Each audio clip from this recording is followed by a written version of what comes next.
a nonprofit organization that is thinking about building a community root cellar. We have $400 per root cellar available for getting one built. And you can go to ecologyaction.ca to check that out. The deadline for that is December the 12th. And you can also talk to me if you want more information. But now we're going to hear much more about cellars. And the first speaker today is Amy Lander. Amy Lander apprenticed on CSAs in Ontario and New York and was struck by the realization that finding delicious, locally grown vegetables in the off-season was a major piece of the eating local puzzle.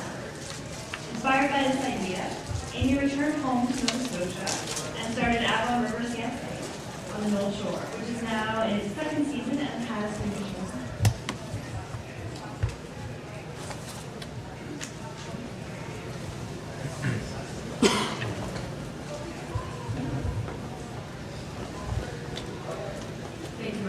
Hi everybody. How's everyone doing? Yes, having an awesome time. So my name is Amy Lander. I grew up here in Halifax. The Avon River CSA is based in central Burlington, which is between Windsor and Truro. It's a chunk of land that's kind of a little bit forgotten, that I call the Avon Peninsula. I've heard other people call it that, also known as the Knoll Shore. So I rent 2 acres of land on another farm. Or on a farm, an existing farm. And last year was my first season. I had 18 shares, all from here in Halifax. And then this year I have a drop off in Dartmouth and in Halifax, and I have 31 shares. So, can you guys hear me in the back? How's the? Yes. Awesome. Okay. I thought what I would do is just, okay, so this is an image. This is a description of my box last year. So greens, carrots, squash. So every week they would get 5 staples. They get greens, carrots, potatoes, onions, and garlic.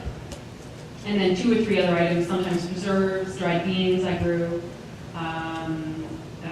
squash, daikon radish, a whole bunch of different things. I tried to kind of keep it some good staples, but also keeping it diverse and mixed, because it can get a little, eating leeks every single week can get a little old.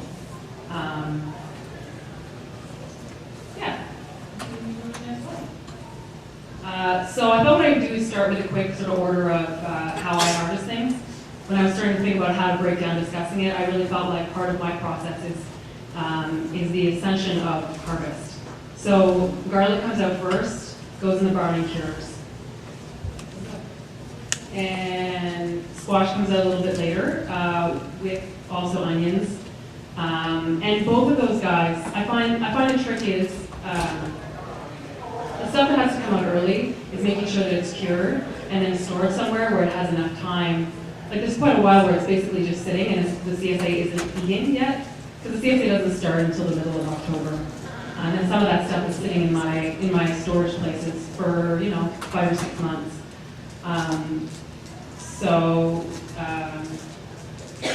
The next thing I harvest.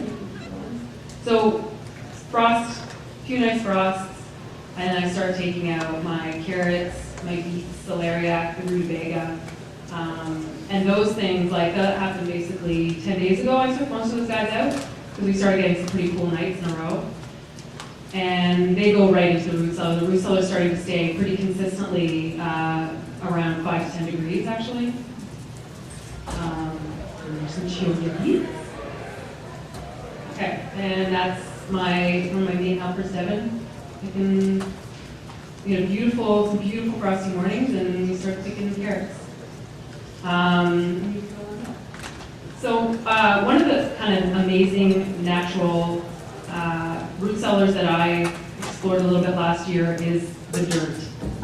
So we harvested leeks and parsnip pretty much as close as we could get to the ground being frozen late November, because last year took quite a while before there was pretty heavy frost and things were really frozen. So I was able to actually harvest leeks and parsnip right in the end of November. But one of the things that I tried, because I had a lot of extra parsnip, was I left like 200 feet of parsnip in the ground, and harvested it just as the ground was thawing, so it was late March, it was an experiment. I really didn't know what was going to happen, and they tasted so good, and they were stored perfectly fine, even though they'd frozen solid for months and months and months.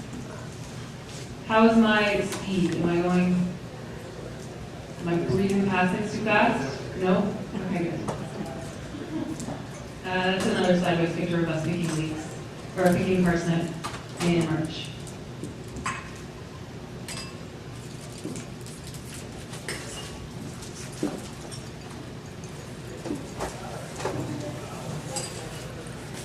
Yeah. No, they were mulched at all. I used horses last year, or last summer, so the beds were quite like this. Yeah, but it's a quite an exposed field, and it's the soil is very light, so it's not a particularly cozy field.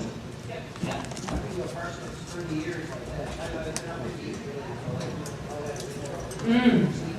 Yeah, the texture's awesome. I guess the trick is to harvest them before they start to put on too much top. So I'm talking about parsnip here, because then they start to get very woody and they just go into another phase of their development. Anybody else have any questions? I feel like I just breezed right through all the sequence of my harvesting and that timing. No? Okay. So this is the door to my root cellar. I was very excited about this picture. I wanted to show you because I drive my car into that spot. There are no stairs. I open that door and then I open another door and my root cellar is right there. I don't have to move roots up and down stairs, which I'm a little woman. I don't want to have to lug 250 pounds of potatoes up and down stairs. So my root cellar is in Halifax. So everything is grown outside the city. I'm based outside the city. And then I come into Halifax around early October, and I have a job in the city in the winter. And so all of my distribution and packing happens from the root cellar and from the basement of my house. So this is the inside of the root cellar. I wanted to show you a couple different features. I guess we'll start with the insulation on the ceiling. The insulation is R25. So I use a combination of the pink soft insulation and also the rigid insulation. The walls are about R12, combination again of soft insulation and rigid insulation. You'll see one of my walls. This is an exterior wall.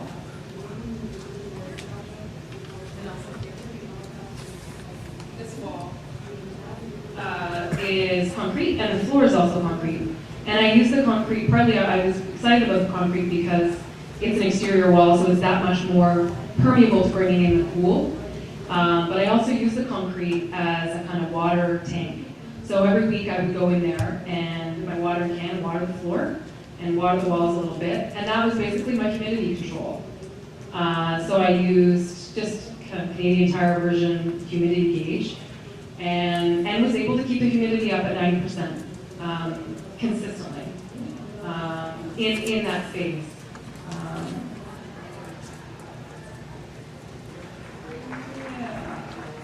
Okay. And this is my cooling. So I have covered one of the windows. This was all, I basically was like, Elliot Coleman, tell me your secrets. And I just replicated what he suggested. And in this book, For Our Season Harvest. And it was an experiment, I didn't know, maybe it really only works in Maine, or maybe he's got some fishy things that he does, because he seems to have little fishy tools. But it worked. It totally worked. One of the things that he recommends is using a corner of your basement and using a pre-existing window, covering it and insulating it, and placing 2 holes in it. So I used heat ducts. And the one with the pipe going down, the chimney going down, is my air intake, so the cold air comes in that way. And then the upper one, you see, has a fan in it. Heat duct fan, and I could have put that in the intake hole or in the outtake hole, and I decided to put it in the outtake hole. So it basically just creates an air circulation pattern. It pulls, that one's pulling the warm air out, and then it's replacing that air with the cool. Extremely simple, extremely inexpensive, and totally effective. Yes, Can we ask questions as you go? please do, yeah. You're using the term cellar. So is it above ground? No, it's below ground. So can you go back? So this is a house built into a hill. And so the front of the house is up here and the back of the house is here, a floor down. Yeah. Any other questions? Okay. And the other important part of this whole thing is that I don't actually live in the house the root cellar is. It's my folks' place. And at this time of year, the root, I mean, most times a year, but particularly this time of year, I'm doing my best to keep it cool in there. And so I have a timer, purchased at Princess Auto for like $5.99, that goes off between 1 and 4 in the morning. And that's when most air is coming into the space. And that's the photograph. Another thing that Elliot Coleman suggests is to stay away from wood and wood bins, which aesthetically was not very appealing to me and instinctively seemed like that's not what they used to do. Why would I do that? But I whole hog went with his suggestion of using plastic bins, and I think that's been pretty key as well for keeping the humidity in. Part of my CSA only runs until the middle of February, so I'm not trying to store things forever and ever and ever into the spring. However, I do want things to be crisp, so some things are uncovered. I'm showing you potatoes uncovered and covered. I don't seal the lid on the potatoes because they get funky and they like a little bit more air circulation than like my carrots, which I think you can go to the next screen. I decided to store all my carrots this year in grain sacks, and I'm exposing them there, but this grain sack is covered, just like kind of rolled over. Last year I did an experiment where I used both bins and bags in bins and then just straight up bags, and I found that it didn't really make a difference. And for me, bag grain sacks are free at my farm, so that's what I decided to go with. That's right. And they did stay longer, like I left a bag in there longer, right into the end of March. Yep, and it was fine. Yeah, I decided not to do the wet sand thing because of the volume of food that I'm dealing with. Yeah, actually, can you go back? You'll also notice my carrots are clean. Last year, I also experimented with cleaning and not cleaning, and because you're told that you're supposed to clean them, or you're supposed to keep them dirty, and I just was curious, and I didn't notice a difference in terms of their storageability, their crispness. No, they're actually, they're washed in water. Yeah. And what was the other thing? Are those right on the ground, or like, notice the difference between the location of the carrots in the cellar? It's pretty consistent in there. It's a small enough space. Like that space is 12 by 15 and about 7 feet high. That there's not, it's not too different. Yeah.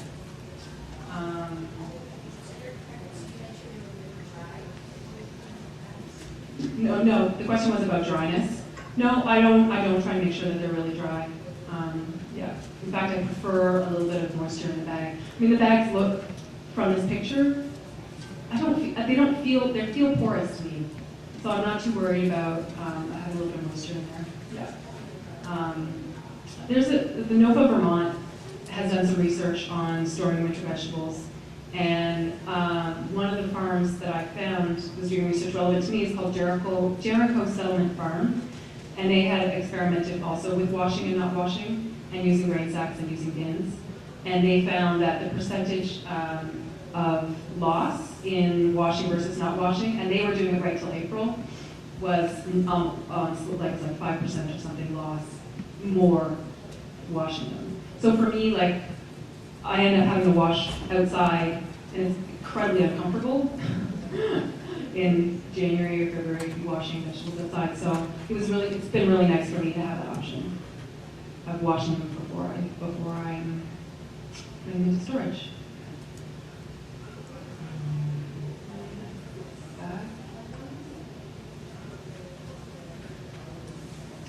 Yeah, I think that's pretty much my project thus far. So this is the root cellar is filling up again. This is its second season, and there's a lot more food in there.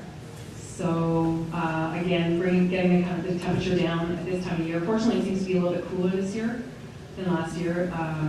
That will be pretty critical for me. So your timer Yep. attached to your fan? That's right. And the fan turn on just from morning hours? That's right. Yeah, it's on from 1 until 4. Yeah. And I think you had a question too. Do you have an efficient way of cutting your carrot tops off? We're just snapping off by hand in the field. Yeah, I got a bunch of, I'm just doing it the other day. I was Yeah. like, "Copy, but anyway, do this." We're talking about topping carrots today. So I kind of have a little thumb. Okay.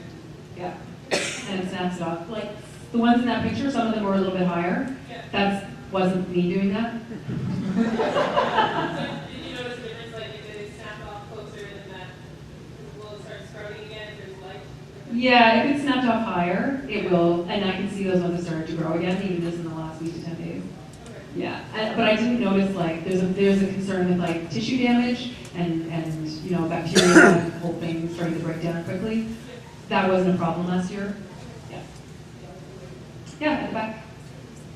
You mentioned you put fruits in your boxes periodically. Do you store any fruit in this same cellar, or do you keep it divided? Or? I don't do any fruit. I do some preserving. Yeah, and I do that in the fall, and that's all stored actually in my own house. Yeah. So yeah, it's cabbage, potatoes, daikon, celeriac, carrots. I have a list here. Rutabaga, and I store my leeks in there as well. All of that stuff is stored in bins. The leeks I pull out right at the end of November, and they go in the bins.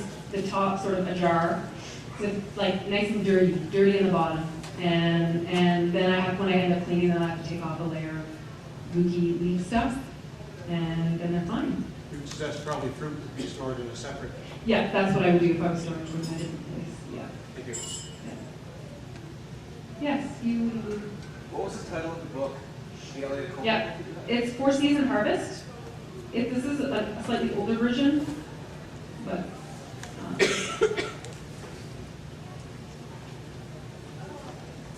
Anybody else have any other questions? Otherwise, I will hand it over to Tara. Okay, thank you very much.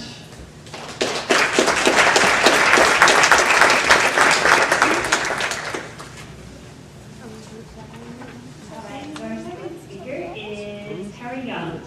She runs Green Bean Farm in Northside, Ontario with her husband, Nathan Carey. The farm is devoted to embodying organic and humane principles while remaining economically viable. Green Bean Farm offers a winter CSA and produces and direct markets pastured pork, poultry, eggs, and grass-fed lamb. Tara holds a degree in environmental biology from the University of Guelph and acts as an instructor for both Farm to Start and Georgian College, where she teaches both aspiring and existing farmers. She also runs seminars for consumers designed to help them understand better farming and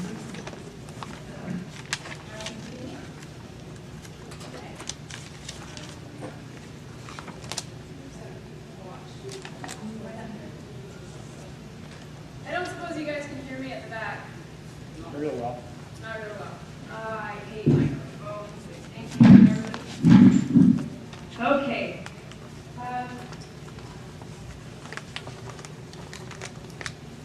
kind of wasn't listening during my introduction. So we do run a winter CSA just like Amy. Amy's the only other person I've met that just does winter. And I think it's a great idea. Of course I do.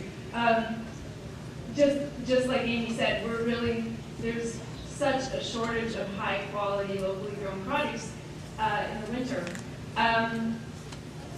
So we decided when we moved onto our farm that we would just focus on winter for a few reasons.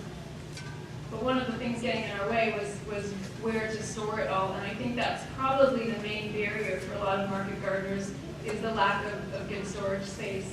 So I'm going to tell you kind of the story of our of the building of our root cellar, which allowed us to tap into the winter market, which is pretty big. I'll just touch on a few things before I do that. Important prerequisites for successful storage. So a lot of people, when they're deciding to grow for winter, will just look at storage varieties. And just like Amy, we only go until the end of February. It's actually not that long. And a lot of your main season varieties will do just fine. Yaya, for example, is one of my favorite carrot varieties. Really sweet, delicious, and it will hold it will hold pretty much all winter. So I tend to stick to that one. The other nice thing about that particular carrot is it's known to have quite a smooth skin. And when you're thinking about growing for storage, this is a quality that's very attractive because it means the carrot will clean up faster in the winter. As far as putting stuff away, high quality produce is all you want to put in your root cellar. The whole question about washing or not washing really comes down to the fact that if your produce is damaged, that creates an opening for rot to get into your vegetable. And so washing can damage your vegetables. If you're running them through a root washer and they get bruised, then you can get rot, then your carrots don't last. So it's not that the soil, leaving your carrots dirty, it's not that the dirt helps them last all that much longer, it's just that you aren't necessarily damaging them. So if you can wash them in a way that's not going to damage them, then wash them. Because washing your carrots in February is not as fun as washing them, just because it's hard to get the dirt off, really. High bricks, I'm not going to get into this in this talk too much, but if you're into that, bricks is a measure of total suspended solids. So that's your sugars, but it's also vitamins, amino acids, it's just stuff that's in your vegetables. A lot of the veggies going into your root cellar are biennials, so they have in their heads, their little vegetable heads, they plan on living a second year. And so the more stuff that they can go into the winter with, so the more vitamins, amino acids, the more sugars, the better they're going to be the next year. And so if you can grow for high bricks crops, they're going to store better. I really love the soil on our farm. It's highly mineral. I think that grows higher bricks crops. And then harvest. Harvest when they're mature, obviously. That's really more of an issue with things like onions and squash. Sizable, the stuff that you want to last longer is generally bigger. A baby beet is just not going to last as long as a big beet, just because of the surface area to volume ratio. Things will eventually go limp faster if they have a higher surface area volume ratio. Frost, just like Amy, we're only now just harvesting most of our root veggies. They've improved the flavor. The only one that I'd caution you with is the celeriac. A couple hard frosts will really damage. Your celeriac are not going to last as long. That's what we've found. Properly cured for some of your onions, your squash and such. We're not going to get into that today. And sufficiently cool. So what we've found is, beautiful days, late fall days, like when it gets up to 10 degrees, and it's a great day to do carrots. What you have to be really careful of is that you're not putting your carrots right in your root cellar at 10 degrees, because they're going to hang on to that thermal mass and not cool down. You really want to get your veggies as cold as possible. So even though we might harvest on a mild day, if it is mild, we don't bring them into the root cellar until nightfall, when the temperatures are down. Good. Just some resources for you if you're not familiar with the storage conditions of your crops. I'm not going to get into that too much, but these are some great books. The Knott's Handbook is quite a good Bible for all the data you'll need on growing vegetables. It's a really expensive book, but you can buy old volumes for really cheap. That one, Small Scale Post Harvest Healing Practices, is available online. And the root cellaring book is a great book if you're looking at making a root cellar. It walks you through everything, and I would recommend reading it cover to cover. And the government of Alberta has a good document on home vegetable storage as well, so more for home growers. Just quickly, this is, if you look at all that information and compile it, this is what you would find, that you can kind of think of maybe 4 categories for your storage crops. We're focusing on the top 2 in root cellars, your cold and humid crops. There is a slight division there. Your potatoes and cabbages don't like it quite as cold. Potatoes, if they're too cold, will start to turn the starches to sugar, just like with parsnips and carrots. We like it in parsnips and carrots. It gives the potatoes a funny flavor, and they'll tend to turn black when you're drying them. So they ideally would like it a little bit warmer. It was mentioned before, apples you always keep separate, just because they off-gas, and that ethylene that's coming off of your apples will cause your other crops to go off. Onions and garlic, we store those in a separate space that's also very cold but dry. And then our warm and dry crops would be our winter squash, which also go in a separate space. Okay, so root cellar, where we're storing those cold and humid crops. Cellar, it was brought up, it's typically an underground space, and that's because underground you can get cold and humid conditions. So what you're also looking for in a root cellar is dark, especially for potatoes, which will sprout if they see the light. Accessible is huge. So Amy's slide of how she can drive right up to her root cellar. Oh my goodness, in the middle of winter, you want to be close to your root cellar, or you're not going to eat very many vegetables. And ventilated is very, very important as well, because these humid spaces will go moldy if there's not airflow. So these here are the criteria that you need a root cellar to meet. And the sky is the limit. You know, there's a lot of people in here, probably some home gardeners, probably some big growers. Anything goes, as long as you can meet those criteria. And the way that you meet those criteria is looking at the considerations on the right. So you're going to have to ask yourself, where's the location of my root cellar going to be? What are the walls going to be made of? What's the entrance going to be like? The roof, the floor, and the design. And when you're considering those aspects of your root cellar, the criteria are what you're going to be trying to meet.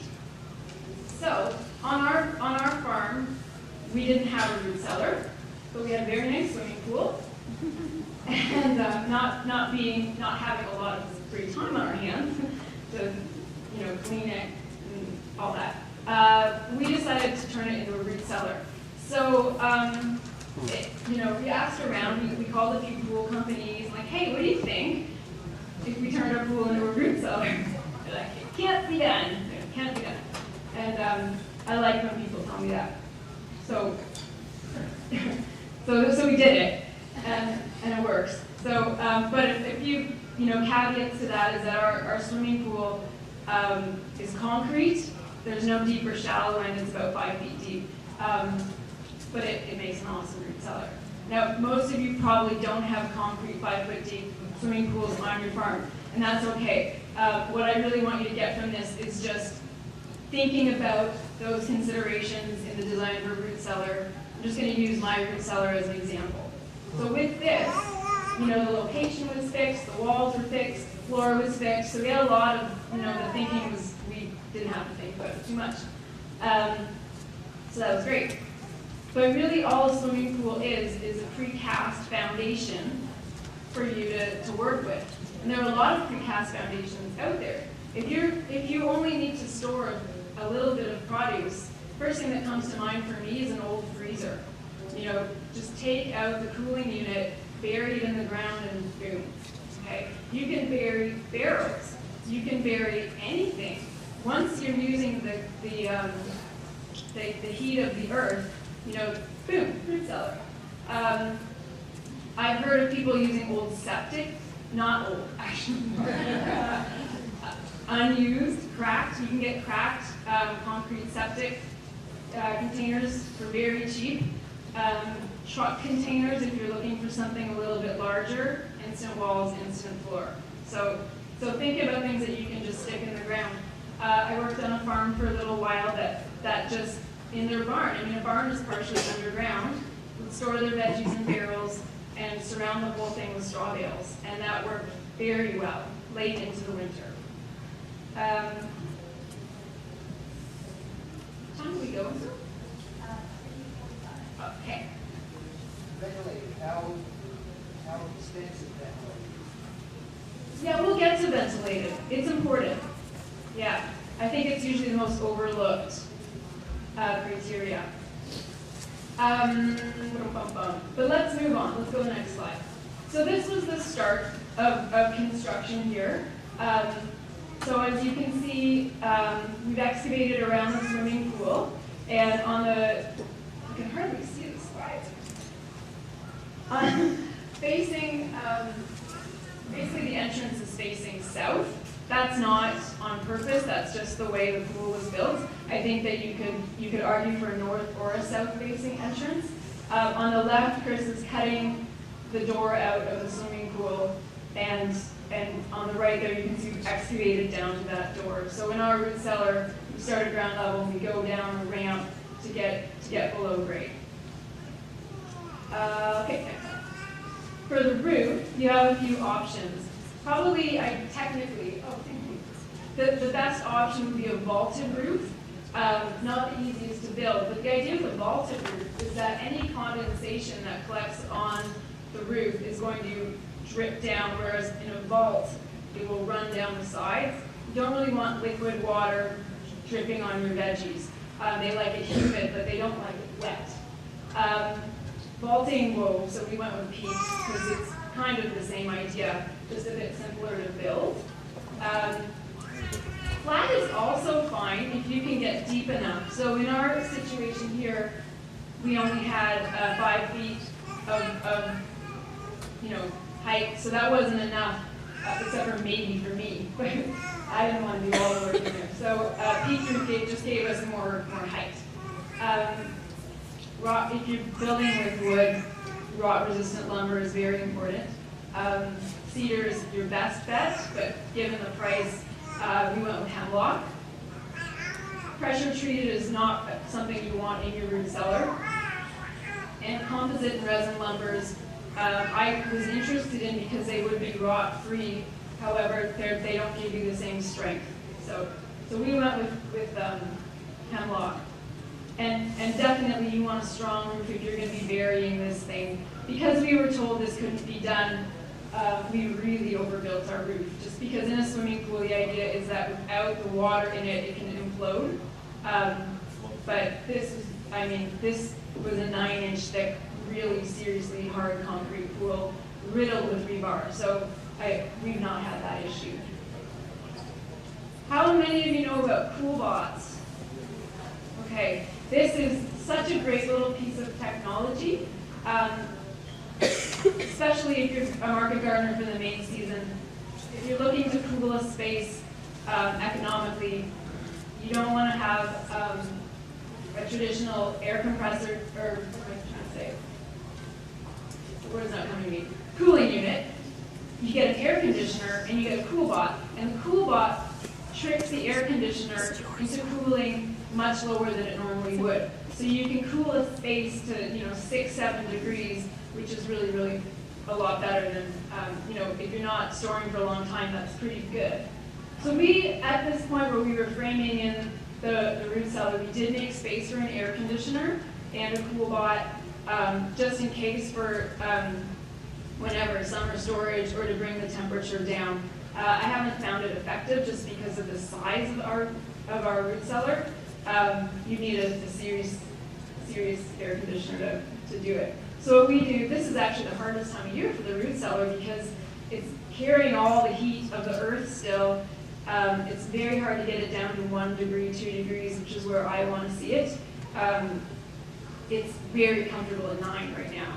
So what I found the best way to cool it down is at night, kind of just like what Amy was doing, is putting a fan in the door and just blowing in as much cold air as I can. Great. So talked about the roof. Here, so you can see pool, concrete floor, obviously, not conducive to humidity. You know, a traditional root cellar would have an earthen floor. That's great for humidity. But our root cellar, well, it's 2/3 root cellar, 1/3 wash station. So what I really like about the concrete floor is that I can have water everywhere and not turn it into a big mud pit. So we also wash our produce in there, and that works really well. So we bring in the moisture artificially, and it helps, you know, through washing veggies. That's a lot of water going around. Just go back. So on the right, you'll see everywhere above ground we put an R30 insulation. Okay.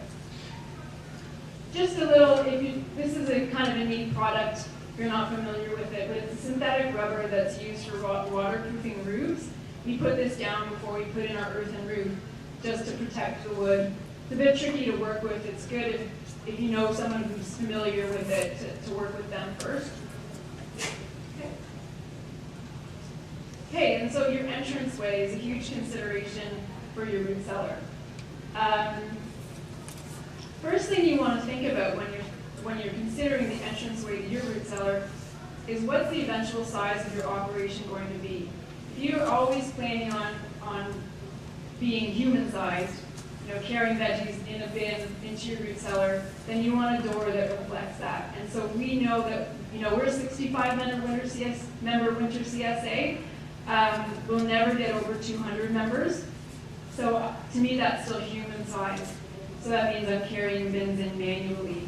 If you plan on working eventually with forklifts and big crates, then you want to make a door that will work at that point as well. You want the smallest door possible just because this is an exposed face of the root cellar. This is going to be the part where the temperature fluctuates the most. So the more exposure, the more cold air, hot air that's going to get in. And certainly for us, the only spot in the root cellar that sees any ice like is right by the door. So on either side we'll see frost forming just there. So that to me is a good indicator that small doors best. You can see just above the door is one of our ventilation holes. So that is our hot air outtake. And on the opposite side we've got a cold air intake. Now, if you read the root cellar book really well, it will give you kind of a gauge for how big of a ventilation hole you need for your space. And if you didn't read it really well, then you would put in the size that we have. And now I kind of regret. So we also have an inline fan for the cold air intake, and we run that all the time, pretty much, except for the really cold part of the winter. Yeah.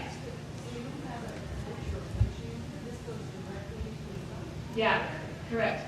So if you have, so the question is like an antechamber or an airlock. So when you think of schools and shopping malls, that buffer zone, right? We don't have that, and just I think because of the size of the cellar, it's about 15 by 30. Opening the door does nothing. Like it really, the thermal mass of the surrounding area does nothing, and it doesn't really matter that we're going in and out. But putting in an antechamber is a really good idea with a smaller root cellar. Yeah, because if it's minus 30 outside and it's small, your room's going to cool down really fast. With us, it doesn't. Now, a couple other things you're going to see here. You can see that the white in front, that's 2-inch thick closed cell styrofoam. Yes, there's open and closed cell. The closed will not, it's not porous at all to water. And the idea there, it runs around the entire perimeter of the pool, and what it does is it stops frost from freezing the ground right around the pool, and that helps buffer the temperature as well. Then that white tube, that is a big O drainage pipe, and it's not buried yet, but it's essentially, it comes out here, and then it goes underground all the way to our pond.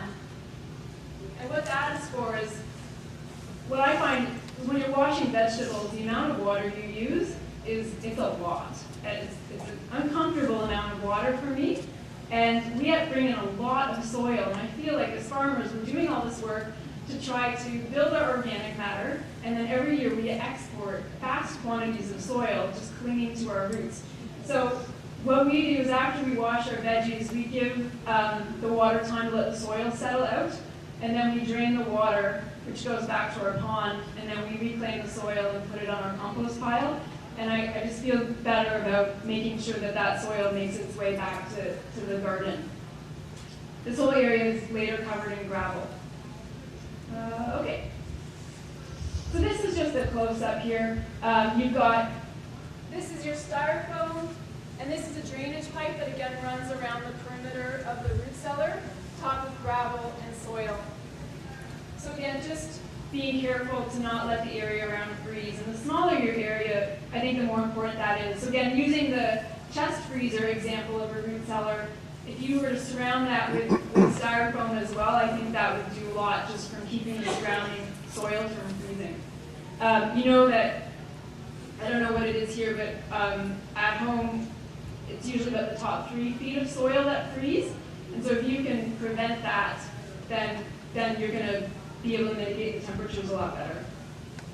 Okay. We built a retaining wall, and so now you can kind of see the entrance there, and then on the right you can see the finished product with the earthen roof. Okay, so the price tag. This was a $12,000 project, which we then went on to compare some other models of root cellars, and found that we were able to build this root cellar for about half the price, you know, if we were to have to do it from scratch. And mainly that's the concrete cost that we saved, just having that precast foundation. So if you can find a precast foundation of sorts, you're going to save a lot of money. As you can see, the entranceway, everything that had to do with the entrance was another major expense. And then finally, the insulation was a huge expense, and maybe even a questionable one. The deeper that you can go on the ground, the less exposed area you're going to have, the less insulation you're going to need. The trade-off there is the deeper you go, the more material you need. And you can run into drainage issues. So I know someone who built a great root cellar. They built it a little deeper than they needed, and they hit a spring. And now they keep a sump pump running 24/7 to keep the water out of their root cellar, which is a drag, right? What I did with this price tag was I looked at how much food I could store, and I think of this as 2/3 root cellar, 1/3 wash station. So just in 2/3, very easy to store about 8,000 pounds of produce. If I amortize the cost of the root cellar over 20 years, really only have to contribute about $600 a year towards that cost. If I spread that out over all of the produce, I think that every pound of produce, about 8 cents needs to go towards that root cellar. And that's washing and storing. So to me, that sounds pretty good. So containers, what we have, we do have the wooden bins. They're made of oak with a pallet bottom. So if you're storing food for sale, I believe here as well, it needs to go up on a pallet. It can't be touching the ground. And then, yeah, and it's funny that Amy was saying, you know, wood is discouraged. This is not where I wanted to go with the bins. I think that your bin, the best bin is the thing that you harvest into. Because if you are harvesting into a crate that then goes into your root cellar, and then when it's washing or distribution time, you take that crate and away you go, that's the minimal amount of handling. So that's less time spent, and it's also less damaging for your crop. But I'm working with some folks who like to think about big crates, and anyways, we ended up with these oak pallets, and I'm not exactly excited about them, but they do store a lot of food. And I do think that one good thing about the bins is they create a very nice environment for the roots, and that things do store quite well in them. But they're heavy, and to get the carrot out from the bottom of those crates is a pain in the butt. So what other options do you have? We do store some things in plastic bins. You want to make sure there's ventilation though. So Rubbermaids with holes drilled in them is great. There's one really big veggie farmer in Ontario who found that for him, the best storage vessel that he found was a clear plastic bag with I forget how many holes poked in it, but very cheap. So you don't have to sink a lot of money into your storage vessels, although it's tempting. Feed bags, burlap sacks, really you just need to find that point where you can keep them humid, but keep humidity. So don't completely contain your crop or it'll get moldy. And if there's too much ventilation, you run the risk of drying them out. Okay. So finding your inner root cellar. Again, you just want to think about all the criteria that we've been talking about. So cold, but not freezing, great humidity, ventilation, dark, and accessible. And whatever you can think of that can meet those criteria can be a root cellar. Okay, any questions? Yeah, so really for us, it's been a bit of a observational thing. So I forget the exact, what the diameter is or how much you need per square foot, but those numbers do exist. And the root cellar book will tell you exactly how much you need. You want to make sure you have that, but you can substitute with fans if need be. Yeah. In your summer where you have that utility, and you have the cellar and you have the bottom part that's soil, because your, I just have ventilation, they don't put roof on it, or is it sufficient? Yeah, I think ventilation does happen passively. You don't need the fan. The fan just helps. You just want, I think, bigger intake and outtake. And it's something that you can control with, you can shut it down if you don't need it, open it up if you really need it. And then you always want to remember that cold air sinks and hot air rises, so one ventilation isn't enough. You need one hole that's going to go down low, and so you can take a pipe and pipe that air down low, and then one up higher to let the hot air vent out.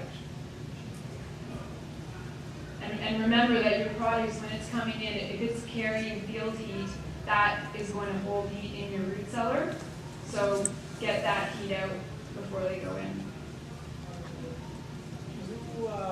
In your $12,000 cost for this, is that strictly cost outlay, or have you accommodated some value of your own time and energy that going into it? The labor is accommodated in there for the paid labor, like for the professionals.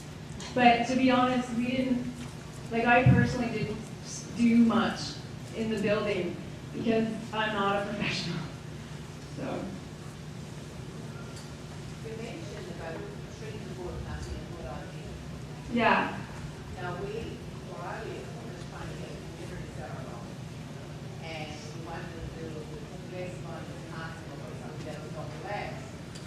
So the idea came up, and one of the people there, we was treating wood because of the, longevity. Is there a way that we could use treated wood, but by using this insulation or whatever, would it still work as a cellar? Really a no-no? Well, it being an organic conference, I'm pretty sure that under organic standards, it is a no-no. Yeah. Yeah. I just realized that the labor isn't in there. It's not a whole lot either. We did a lot of bartering for the food, or between, he's one of our meat customers, so, yeah. An interesting cellar, I've been hearing about, and it's one of the most significant. And the cellar had a big hole that he had put on the ground, diameter, I'm not sure, really one and a half, and he had a ladder access to it. And so it would be about 6 feet. But, I didn't want to say those things are insurance law, it's still. Oh, yeah. Isn't that great? Yeah, culvert. For those of you who couldn't hear, culvert. Yeah. And you know what we? Yeah. Sky's the limit. Yeah. And I have to say, our root cellar, our CSA goes until the end of February. The produce looks great until, we were eating our own carrots until June. We started to get summer carrots, and we still had, I mean, we weren't even excited about carrots anymore because we still had them in our root cellar. Things will store for a very long time. What do you put your show the roof grass over? Yeah. So is that part of your lawn or Yeah. Well, we don't do a very good job of mowing our lawn. is the roof strong enough? Yeah. To sustain having to go over the top? Yes, oh, absolutely. I mean, the bigger load is snow.